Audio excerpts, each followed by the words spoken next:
gente tem um tema para hoje aí, o irmão mais velho. E eu vou convidar vocês para lerem comigo. E se é que você não conhece essa história ainda, que a gente vai ler de hoje, é o Evangelho de Lucas, no capítulo 15. Nós vamos ler os versos de 11 até 32. Se você quiser, você pode acompanhar na sua Bíblia ou acompanhar na tela comigo aqui também, que a gente vai estar lendo da versão Almeida, atualizada, nos diz assim a palavra de Deus. Disse-lhe mais, isso Jesus, contando essa história. Certo homem tinha 2 filhos. O mais moço deles disse ao pai: Pai, dá-me a parte dos bens que me toca. Repartiu-lhe, pois, os seus haveres. Poucos dias depois, o filho mais moço, ajuntando tudo, partiu para um país distante e ali desperdiçou os seus bens, vivendo dissolutamente. Havendo ele dissipado tudo, houve naquela terra uma grande fome e começou a passar necessidades. Então foi a encontrar-se a um dos cidadãos daquela cidade, o qual o mandou para os seus campos a apacentar porcos, e desejava encher o estômago com as alfarrobas que os porcos comiam, e ninguém lhe dava nada. Caindo, porém, em si, disse: Quantos empregados meu pai têm abundância de pão, e eu aqui pereço de fome? Levantar-me-ei, irei ter com meu pai, e dir-lhe-ei: Pai, pequei contra o céu e diante de ti, já não sou digno de ser chamado seu filho, trata-me como um dos teus empregados. Levantou-se, pois, e foi para o seu pai. Estando ele ainda longe, seu pai o viu, encheu-se de compaixão e, correndo, lançou-lhe ao pescoço e o beijou. Disse-lhe o filho: Pai, pequei contra o céu e diante de ti, já não sou digno de ser chamado seu filho. Mas o pai disse aos seus servos: Trazei depressa a melhor roupa, vestilha, põe-lhe um anel no dedo, as alparcas nos pés, trazei também o bezerro cevado e matai-o. Comamos e regozijemo-nos, porque este meu filho estava morto e reviveu, tinha-se perdido e foi achado. E começaram a regozijar-se. Ora, o seu filho mais velho estava no campo, e quando voltava, ao aproximar-se de casa, ouviu a música e as danças, e chegando um dos servos, perguntou-lhe o que era aquilo. Respondeu-lhe este: Chegou teu irmão, teu pai matou o bezerro cevado, porque o recebeu são e salvo. Mas ele se indignou e não queria entrar. Saiu então o pai e estava com ele. Ele, porém, respondeu ao pai: Eis que há tantos anos te sirvo, e nunca transgredi um mandamento teu. Contudo, nunca me deste um cabrito para eu regozijar com os meus amigos. Vindo, porém, este teu filho, que desperdiçou os teus bens com as meretrizes, mataste-lhe o bezerro cevado. Replicou-lhe o pai: Filho, tu sempre estás comigo, e tudo que é meu é teu. Era justo, porém, regozijarmos-nos e alegrarmos-nos, porque este teu irmão estava morto e reviveu, tinha-se perdido e foi achado. Vamos orar ao Senhor mais uma vez. Pai, muito obrigado, Senhor, pela porção da tua palavra. Uma história linda que nos reflete ou nos faz refletir a respeito do teu amor, da tua graça, do teu perdão, da tua salvação. Pai, que este texto abençoado da tua palavra sirva para nós nesta manhã de lição. Senhor, que este texto abençoado da tua palavra seja usado pelo teu Santo Espírito nesta manhã para ministrar aos nossos corações o teu querer, o teu propósito. Pai, que eu seja aqui um vaso de bênçãos nas tuas mãos, que derrama das tuas bênçãos sobre o teu povo, que da minha boca saiam as tuas palavras e nada mais do que elas, para que haja edificação nesta casa, para que haja transformação de vida, para que haja, sobretudo, salvação de almas. É o que nós clamamos a ti, não no nosso nome, mas no bendito, precioso, rico, santo nome de Jesus Cristo, nosso eterno Salvador. Amém. Amém. Essa história é um clássico da Bíblia. Clássico da Bíblia. Quem nunca tinha ouvido essa história antes? Quem não conhecia essa história? Alguém? Não, nunca tinha ouvido essa história? Tem alguém nunca tinha ouvido essa história? Né? Vale a pena. Então hoje é a história do filho pródigo, como a gente normalmente conhece. A história do filho pródigo. Pródigo não quer dizer, ou não tem nada a ver com prodígio, né? O filho pródigo, como a gente normalmente conhece, nada a ver com prodígio. É aquele gastador. É o que gasta dissolutamente, é o que gasta de forma descontrolada, sem responsabilidade. Esse é o filho pródigo. Quantas quantas vezes, né, e de quantas maneiras diferentes, né, um dia ou outro nós somos pródigos, né, com os nossos pais ou mesmo para com Deus. Uma coisa comum a todos que escutam essa história, seja pela primeira vez ou não, ou por mais vezes, é conseguir se ver dentro dessa história. Eu não sei vocês, mas eu consigo me ver dentro dessa história, de alguma forma. Mas a maioria das pessoas que eu já perguntei, ou algumas que eu já li a respeito, todas elas, nem que seja uma vezinha na vida, já sentiu pena desse filho mais velho, desse irmão mais velho, que é o irmão da nossa história, o irmão mais velho. Mas, puxa vida, de fato, né, alguém pensa, e eu já pensei assim muitas vezes, esse rapaz tinha razão para estar chateado, né? O irmão sai, gasta tudo, faz a maior baderna. O texto que eu li, na versão que nós lemos, é um pouco mais clássico do que a maioria deles. Quando fala, ele saiu, desperdiçou seus bens aí, desorganizadamente, desordenadamente, com as meretrizes, né? E outros falam com as prostitutas. Jogou dinheiro fora, e agora chega o filho perdido, o pródigo, gastador, e o pai faz uma festa, mata o bezerro cevado, o bezerro gordo. Eu acredito que alguém que tem uma fazenda não tem normalmente um bezerro só. Não faria muito sentido, né? Uma fazenda de um bezerro só. É meio estranho essa história. Aquele bezerro tinha alguma coisa em particular nele. Tinha alguma coisa especial nele, porque ele é caracterizado como o bezerro. Não um bezerro qualquer. É um bezerro especial, o bezerro gordo. Provavelmente esse filho mais velho estava imaginando, um dia a gente vai cortar esse bezerro, fazer um churrascão daquele bom com aquela picanha, no jeito. Daí, de repente, o gastador ganha aquele bezerro para poder fazer uma festa. Então, nem que seja uma vez na vida, talvez agora a gente fique com dó desse irmão mais velho, o irmão mais velho. Mas a razão é simples, é que na maioria das vezes, o ouvinte dessa história é, entre aspas, um irmão mais velho. O irmão na história. Aí eu me explico. Crente normalmente chama os outros de irmão, né? Não é assim que a gente fala, irmão, irmã, é assim que a gente fala. Então, quando chega alguém novo na igreja, já tem outros irmãos ali. E chega um irmão mais novo. Os que estão ali são irmão mais velho.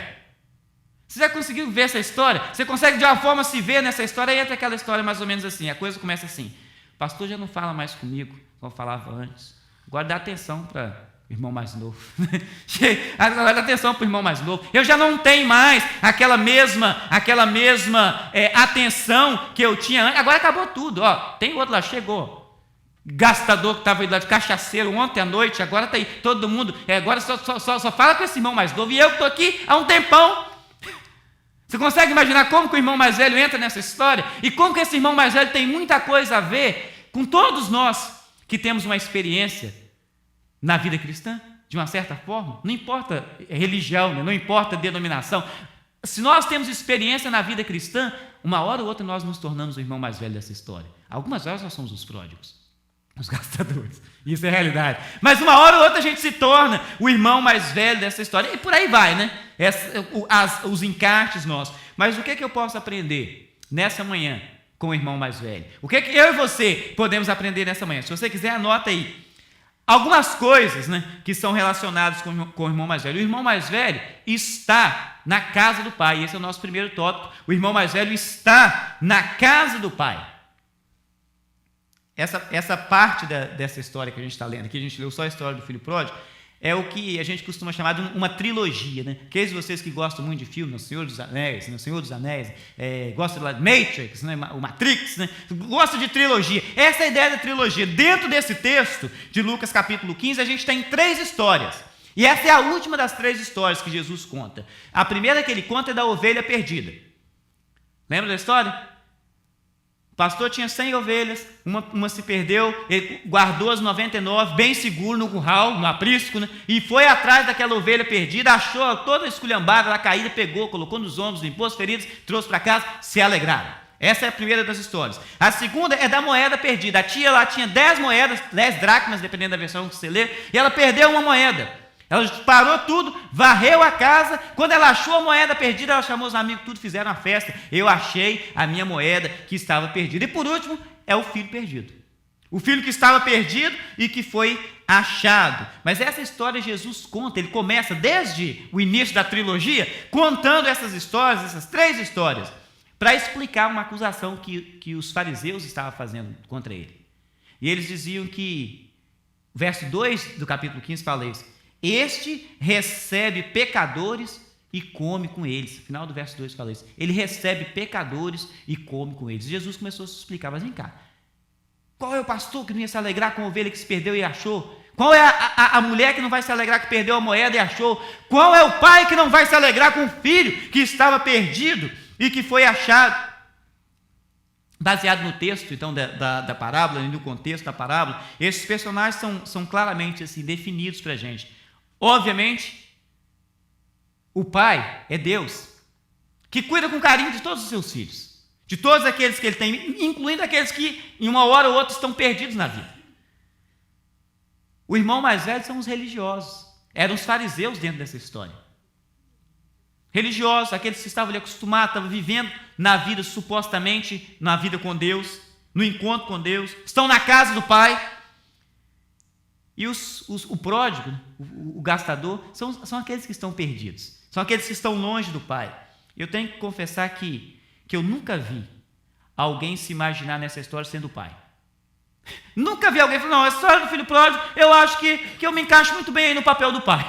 Nunca vi. De repente pode ser que nessa manhã tem alguém de vocês que pode se achar dessa forma. Alguns dizem o seguinte, essa mensagem veio pregar para mim só porque eu sou esse tal desse pródigo, né, que eu estou no mato aí, né, com o pé no meio do mato, gastando tudo, fazendo todo quanto é coisa, mas raramente alguém se identifica com o irmão mais velho. Sabe por causa de quê? Que raramente alguém se identifica com o irmão mais velho, e algumas horas alguém não se consegue achar dentro da história, porque pensa o seguinte, o pai eu não posso ser, o pai é Deus, como é que eu posso ser o pai? Esse pródigo, Deus me livre, né? Eu sou melhor do que esse pródigo, e eu sou muito melhor do que esse irmão mais velho, que está aí reclamando das coisas. Às vezes a gente se acha dessa forma,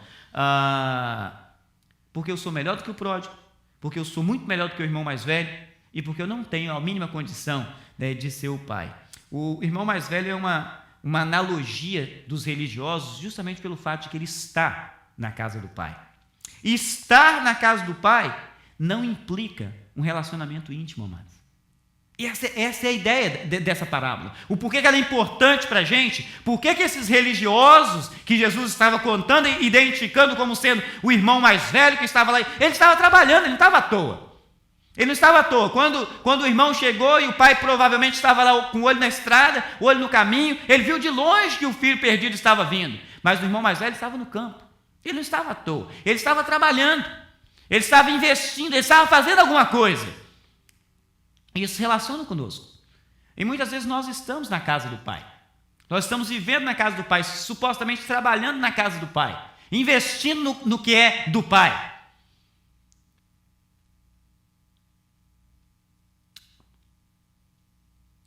Mas estar na casa do Pai não implica um relacionamento íntimo com Ele. Não quer dizer que ele tem um relacionamento íntimo. Estar na casa do Pai pode não dar a sensação de pertencer à casa do Pai. Está ali, mas eu estou aqui, mas eu não pertenço aqui. Na realidade foram essas as reclamações dele, eu trabalho para você aqui igual um escravo. Não pertence, ele está como escravo. Estar na casa do Pai não faz alguém viver como filho. Estar na casa do Pai não faz alguém viver como filho. Todos nós, a família, o pessoal fala o seguinte, que a dificuldade às vezes de se aproximar de Deus, fala, minha família é uma família disfuncional. Né? Mas qual família que não é disfuncional? Eu cresci numa família que é disfuncional, né? Conheço um monte de família disfuncional e hoje eu sou chefe de uma família disfuncional.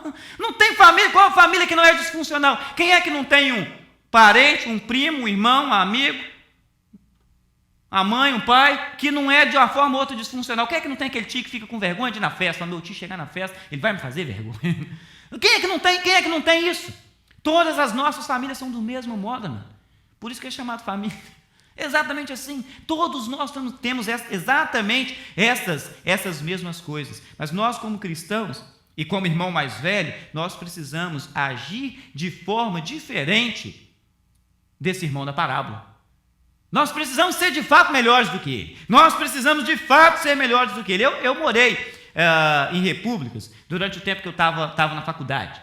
E Acredito ou não, eu sou uma pessoa tímida, eu me sinto muito mais à vontade falando em público do que conversando 1 a 1. E é o oposto da maioria das pessoas, mas essa é a minha realidade. Eu sou uma pessoa tímida. E na República, embora os rapazes que moravam lá eram meus amigos também, conhecidos de outro tempo, mas eu não conseguia me sentir dali. Eu não pertencia àquele lugar. E aparentemente, ninguém se pertence numa república. Todo mundo fica ali, né? Tipo assim, você está ali, você mora, aquela ali supostamente é a sua casa, né? Você está dentro daquela casa, mas você não pertence ali. Não sei se vocês já tiveram esse tipo de experiência, mas às vezes entra e sai pessoas nessa história. Talvez aqui nos Estados Unidos tem muito essa história de dividir apartamento. Já dividi apartamento aqui também. E tinha a mesma sensação. Eu não pertenço a esse lugar. Né? De alguma forma eu não pertenço aqui. E entra pessoas, sai pessoas dessa história de dividir lugar. E às vezes chegou um novo que você não conhece. Aí você fala, oi, tudo bem? Tudo bem? Aquela história ali. A pessoa tem a chave da casa, tem um quarto na casa, mas vocês não se pertencem. Às vezes, se a casa é alugada, o dono da casa chega e olha, tem uma pessoa diferente aqui, você olha, você não tem contato nenhum com o dono da casa. Diferentemente de quando a gente é o dono da casa, ou quando a gente aluga uma casa, que você vai lá, você tem que conversar com o dono, você sabe quem é, às vezes você tem intimidade, mas quem está ali, só está ali. E esse filho só estava assim na casa do pai. Ele está na casa do pai, ele não pertence ali. Amados, e quantas vezes nós estamos assim na presença do pai? Não é na igreja, não, é na presença do pai. A gente só está ali, mas eu não pertenço aqui. Eu estou aqui ocasionalmente, coincidentemente. Nada disso garante, implica ou demonstra um relacionamento íntimo com os moradores da casa. Você pode morar na casa, ter a chave da casa, mas não quer dizer que você tem um relacionamento íntimo. E talvez você está na presença de Deus sem ter um relacionamento íntimo com Deus. E é justamente essa a ideia, né, dessa parábola. Deus quer ter um relacionamento com você. Não quer que você seja apenas um frequentador, né, da presença dele. Não quer que você seja apenas um morador, entre aspas, da casa dele. Não quer que você seja alguém que está na casa. Quer que você seja alguém que pertence. Que tem a sensação de que eu pertenço aqui. Eu pertenço a esse lugar. Eu pertenço a esse lugar. É muito comum, né, a expressão. Fulano ou fulana, né, está na igreja. Às vezes a gente fala, eu estou na igreja. Né? Não esteja na igreja, não esteja em Deus. Esteja em Deus. Porque tem muita raça de gente que está na igreja e está mais perdido do que aqueles que estão lá fora. O filho, o irmão mais velho, que é o irmão da nossa história, ele estava na casa. Ele estava na casa, mas ele não estava no pai. Ele não estava no relacionamento com o pai. E essa é a chamada de atenção, né, que Deus tem para mim e para você nessa manhã. Nós precisamos estar com o pai. Não simplesmente estar onde o pai está, mas estar com o pai. Amém, amados? Amém? Você pegou a ideia? Vamos para uma segunda coisa, então. O irmão mais velho, ele tem a companhia do pai. Segunda coisa, tem a companhia do pai. Essa parábola é com o intuito de colocar uma coisa assim, bem certa. E talvez pode ser que essa coisa bem certa, né, cause escândalo. E eu vou dizer para você o que é. Deus se alegra mais com um pecador que se arrepende do que com um monte de santarrões. Deus se alegra mais com um pecador que se arrependeu do que um monte de gente que está fingindo de santo. Está fingindo de bom. As igrejas estão cheias de santarrões. Cheias de gente que está fingindo que é bom. Cheia de gente que está fingindo que é bom. Os que se acham melhores do que os outros. Né? O irmão mais velho da história estava mais perdido do que o pródigo. Né? E isso é bem notório por algumas razões. A primeira dessas razões é que ele fazia contas. Fazia conta das coisas. Não sei se você reparou, o verso 29, ele diz assim para o pai dele: faz tanto tempo que eu trabalho para você. Ou a gente não escuta essas expressões, ou algumas horas a gente usa essas expressões nas nossas famílias que não são funcionais. De vez em quando a esposa fala para o marido, ou o marido fala para a esposa: há tanto tempo que eu te ajudo com isso, te ajudo com aquilo, você não faz nada para mim. Isso é fazer conta, né? Faz conta. Eu estou contando os dias, estou contando o tempo. Outra coisa que ele fala: eu nunca desobedeci. Dá tempo, nunca desobedeci. Você nunca me deu nada. São expressões que às vezes a gente usa. Ele fazia contas. Não sei vocês, mas às vezes nós, como cristãos, a gente faz conta na presença de Deus. E eu conheço, tenho uma amiga, são meus amigos, Mas eu me lembro, a ocasião, assim que eles chegaram à fé em Jesus, eles diziam o seguinte, eles tinham algumas celebridades em especial, que eles não gostavam de jeito nenhum. Eram as famílias de celebridades no Brasil, aquelas famílias assim, que aparentemente são tudo muito certinho, né? Tudo muito direitinho. Ele falou, se eu chegar no céu e encontrar fulano e fulano lá, eu vou ficar muito chateado com Deus. É porque eu estou aqui pobre, ralando, sofrendo, e eles estão lá na vida boa, tremendo, e eu vou chegar, e eu só me lembro da história do filho pródigo. Não tem como lembrar de uma história diferente, a não ser a história do filho pródigo, que é essa história de fazer conta com Deus. Senhor, eu estou aqui, estou ouvindo a tua presença, estou buscando a tua presença, eu quero receber melhor do que alguém que está lá no mato, eu quero receber melhor do que alguém que está perdido, alguém que está pródigo, porque eu estou aqui. Daí volta de novo a história, né? São irmãos mais velhos, né? na presença de Deus. E outra coisa que ele faz, e dá para a gente poder perceber, né, que ele estava mais perdido do que o pródigo. A segunda coisa, a primeira é que ele fazia conta das coisas, a segunda é que ele estava buscando o prêmio. Ele estava servindo o pai buscando o prêmio. Repare quando ele fala, você nunca me deu ao menos um cabrito para festejar com os meus amigos. Eu consigo ver um menino pirracento aqui. É fácil de você ver um menino pirracento aqui. Meu irmão faz tudo, você nunca faz nada. Não tem nada que faz os pais ficar mais chateados do que isso. Quando você nunca faz nada para mim, você nunca me leva para passear, você nunca me leva no shopping mall. E as crianças falam isso. Vocês não fomos lá ontem, tá? Não quero saber, mas meu irmão recebe mais do que eu. Meu irmão tem mais. É mais ou menos como aquele que fala que gosta do trabalho. Não, gosto do meu trabalho, o trabalho é maravilhoso, está satisfeito com o trabalho, está feliz com os amigos do trabalho, até chegar um sujeito que é aprendiz e começar a ganhar mais do que ele ou ela. Aí já não está mais satisfeito com o patrão, fala, eu estou aqui, eu tenho tanto tempo, o sujeito chegou aí ontem, agora já está ganhando, já faz mais coisa mais leve do que eu, aqui na América então, né? Já faz coisa mais leve do que eu, né? E aí já não está mais satisfeito com o trabalho já não é bom, o patrão não presta, os amigos do trabalho são os piores que tem, porque começa a falar, chegou o novo aí, tá melhor que você, né? Ninguém jamais está satisfeito com essa história, né? Eu duvido que isso tenha acontecido de fato com o irmão mais velho, que ele nunca tinha recebido nada, assim como nas nossas casas acontece isso, mas embora essa seja só uma ilustração, é uma parábola que Jesus estava contando. De vez em quando as crianças fazem pirraça, né? E lá em casa, com dois, ontem eu escutei uma história e eu achei que era bem parecida com a minha. O rapaz falou com a gente o seguinte, quando eu tive meu primeiro filho, eu até pensei e vi os amigos com os outros filhos, eu acho que vou escrever um livro, Como Cuidar de Criança. E lá em casa foi quase mais ou menos desse jeito. A Sara chegou, né, e é quase um anjo, menina. Você colocava no lugar, ficava, tipo, você falava que ela fazia, ela fazia. Eu pensei, acho que eu vou escrever um livro para explicar para meus amigos como é que você explica filho. Até nasceu o Johnny, né? Eu acho que eu desisti da ideia do livro. Não dá mais para poder fazer essa ideia desse livro. Né? E o Johnny está naqueles momentos assim, que de vez em quando ele tem uns surtos de desafio à sua autoridade e um monte de coisa. E a pirraça desse irmão mais velho me faz lembrar dele de vez em quando. E essa semana, entre um monte das pirraças que ele estava fazendo lá, e eu tentando controlá-lo, e segura ele daqui, né? Segura ele de lá. Né? Aí daqui a pouco eu falei com ele, não, vamos falar com o Papai do Céu. Papai do Céu, não! Aí eu falei, vamos falar com Jesus. Jesus, não! Aí eu falei, gente do céu. E entre as muitas coisas que ele aprontou, ele aprontou uma outra lá, Gui mandou, gravou ele num vídeo lá fazendo as coisas dele, mandou para uma amiga nossa, né? E amigo cristão também, né? Ela foi e mandou de volta assim, FDP. A gente tomou um susto. Gente do céu, o que quer dizer com esse negócio? Como é que é o negócio? Ela falou, filho de pastor. É assim que eles funcionam. É assim que eles funcionam. O pródigo não era muito diferente disso, né? Ele estava ali, né? É assim que eles são. Eles te dão um trabalho. Eles vão te convencer. Você vai pensar que eles são uma coisa que na realidade eles são outra. Ele buscava o prêmio. O rapaz estava ali. O que eu vou fazer? O que meu pai vai me dar, né, se eu for um bom menino? O que meu pai vai me dar se eu vou me comportar direitinho? Ele não considerava, ele desconsiderava os laços de família. Repara como ele fala. Ele não fala, meu irmão que estava perdido chegou e fala, esse seu filho chegou aí.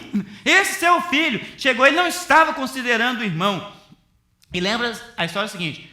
Jesus começou contando a história dizendo, era um pai e tinha 2 filhos. Eu tenho 3 irmãos. E a gente tem uma boa consideração uns com os outros. Agora imagina alguém que só tem um irmão e ainda desconsidera o tal. Imagina a situação. É só um irmão e falou, esse é teu filho. Não deu crédito algum para o irmão. O irmão mais velho tinha a companhia do pai, mas não fazia caso disso. Ele se via como um escravo. Ele não tinha alegria em ser parte daquela família, ele fazia por obrigação. fazia por obrigação. Mas às vezes no reino de Deus a gente está vivendo desse jeito, fazendo as coisas por obrigação, não pela alegria de estar na presença do Pai, não pela alegria de pertencer. Deus não busca aqueles que fazem por obrigação.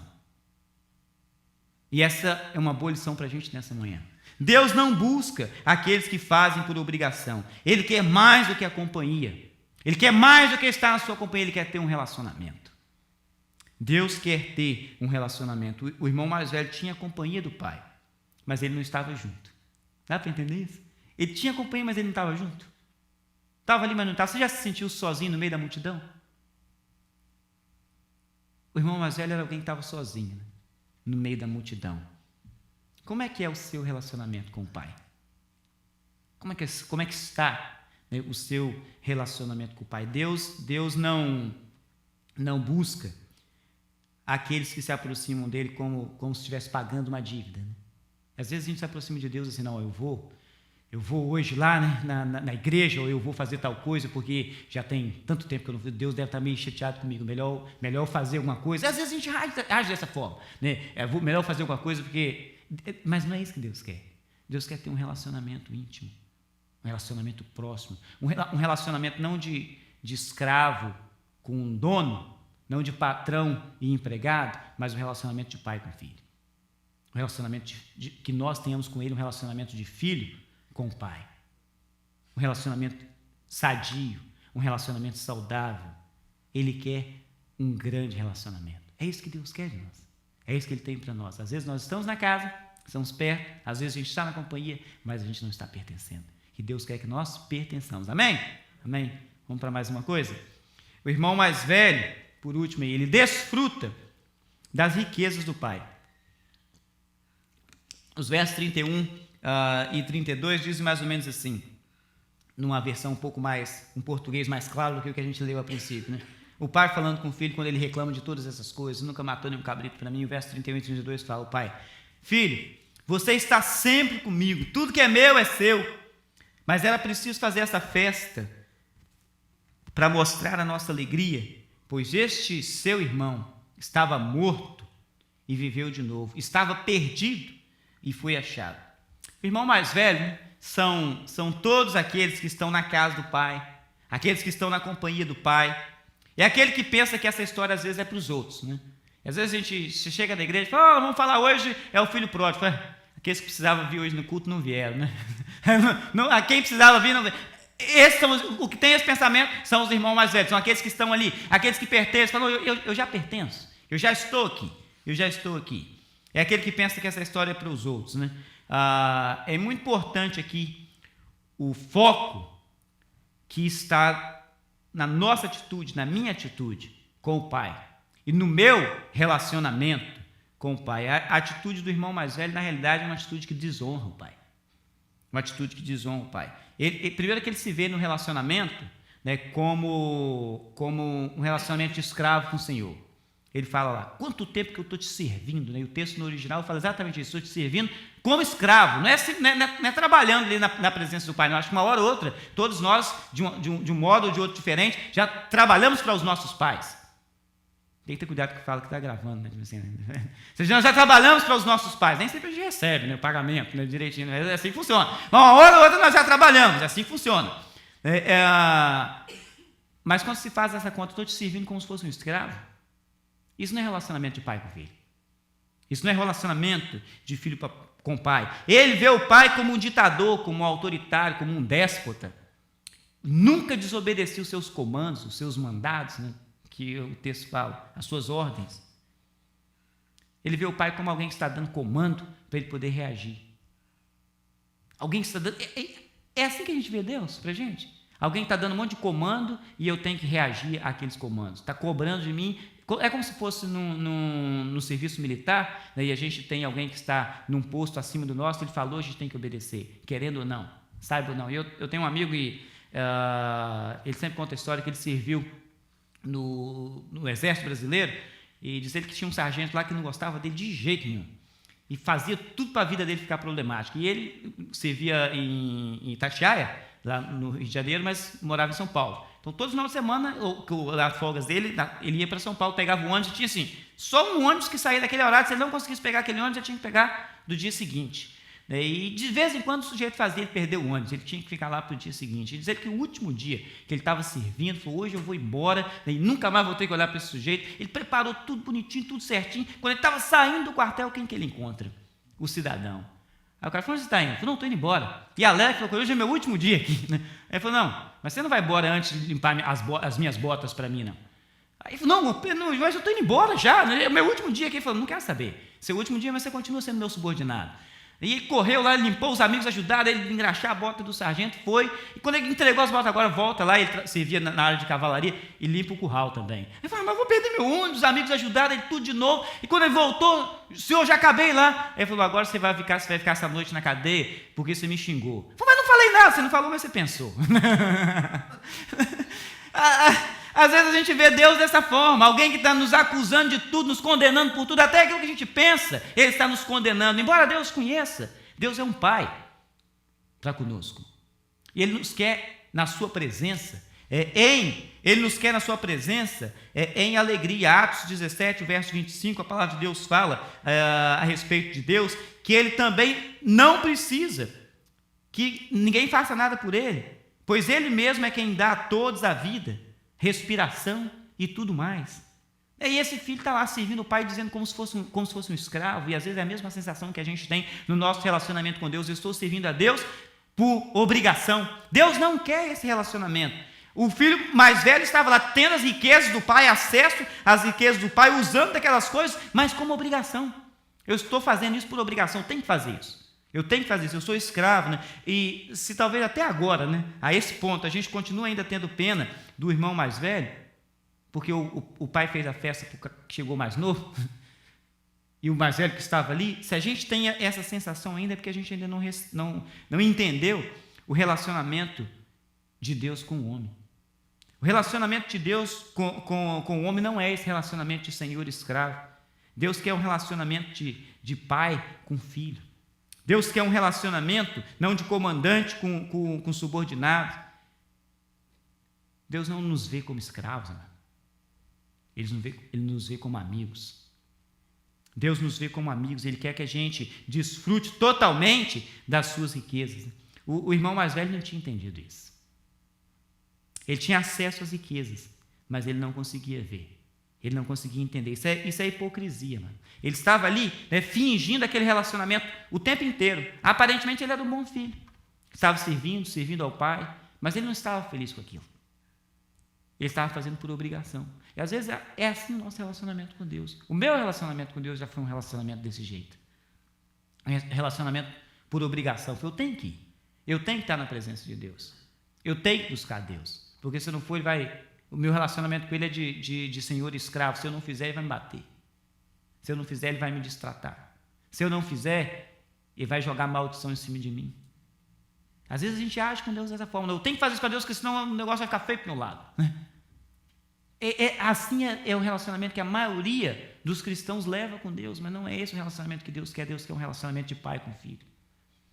Não tem ninguém melhor do que o rei Davi para poder ilustrar isso. Não tem sujeito que viveu uma vida mais dissoluta, mais pervertida, né, mais longe de tudo aquilo que poderia ser um padrão para as coisas de Deus do que Davi, mas era alguém que sabia voltar ao pai e falar: pai, eu errei, mas eu quero estar na tua presença com dignidade. Davi foi filho pródigo diversas vezes, né, saindo, voltando, mas o relacionamento que Deus quer conosco não é um relacionamento de fingir que eu sou bom. É um relacionamento de dizer: pai, eu pequei contra o céu e contra ti, eu não sou digno de ser seu filho, mas eu estou aqui na tua presença. Esse é o relacionamento que Deus quer conosco. É um relacionamento de pai com filho. É um relacionamento de dizer: eu não valho nada, Senhor, mas eu estou aqui na tua presença. Eu não valho nada, mas eu estou aqui, eu quero estar na tua presença, porque é para esses que os céus estão se regozijando, é um pecador que se arrependeu. Isso é o que o texto fala nas outras duas parábolas, fala exatamente isso. A festa, se você quer fazer a festa acontecer no céu,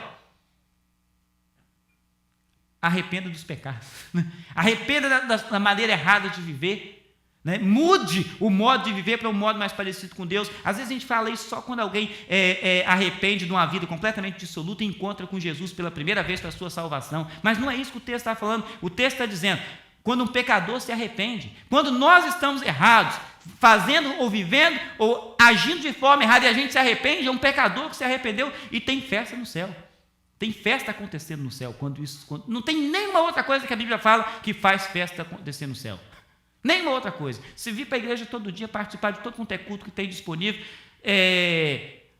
curtir e compartilhar os posts que faz nas páginas da igreja, né? Não tem isso, não faz festa acontecer no céu. O que faz festa acontecer no céu é um pecador se arrepender. Isso é o que faz festa acontecer no céu. Sabe, amados, eu tenho que chegar todo dia na presença de Deus e falar, Pai, pisei na bola aqui. Pisei na bola. Eu não sou digno de ser chamado teu filho. Não sei se você se lembra da história, mas o filho, ele programou, né, um discurso para falar com o pai. Ele fala, eu vou chegar lá e vou falar com meu pai. Pai, eu pequei contra o céu e contra ti. Eu não sou digno de ser chamado teu filho. Né? Faça-me como um dos teus trabalhadores. Mas aí ele chega e ele fala, ele começa o discurso dele, discurso preparado já, né? Ele fala com o pai, pai, eu pequei contra o céu e contra ti, eu não sou digno de ser chamado seu filho. O pai fala, cala a boca, menino, vem para cá. E vão fazer, coloca um anel no dedo. Ele nem deixou o menino terminar o resto do discurso. O nosso Deus é um Deus que não quer que você termine esse resto do discurso, Ele quer te abraçar. Ele quer viver contigo. Na hora que nós nos arrependemos de algo que nós estamos fazendo, que talvez era só hipocrisia, não adianta eu vir para cá e fingir para vocês que eu sou um santarrão, porque eu não sou. Eu tenho meus erros, tenho os problemas, eu busco uma vida de santidade.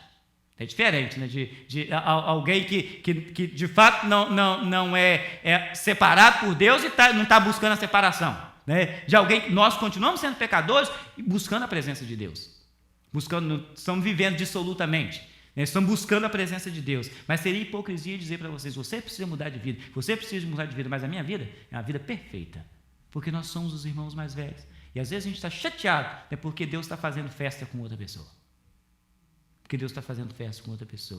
o carinho, né, do pai com o hipócrita, que estava lá fingindo o tempo inteiro, mesmo assim Deus demonstra carinho com ele, na forma como o pai lida, né, com o filho.